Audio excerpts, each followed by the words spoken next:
How to increase boost FPS in Wuthering Waves for low-end PC. Hi guys, welcome back to my channel. In this video, I'll teach you how to boost your FPS, especially for the low-end PCs. So without further ado, let's dive right into the resolution settings. First of all, you have to head to the settings menu, click on the system and then display, and in the display settings, choose a scale lower than 125%. I recommend using 100% or 75%. Next, select a minimum resolution.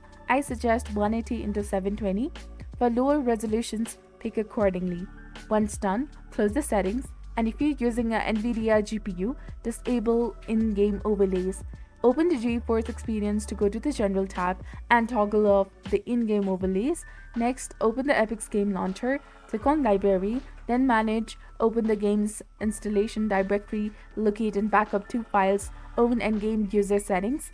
Then open the game user settings with the notepad, set all the values to 0 and change BU's dynamic resolution from false to true, and save this file as game user settings. Scroll to the bottom and paste a script provided in the video description. Save it as engine and delete the engine and game user settings files. Replace them with the new ones. Launch the game for improved FPS. So if this helped, please subscribe and enable the notifications for more updates. Thank you for watching.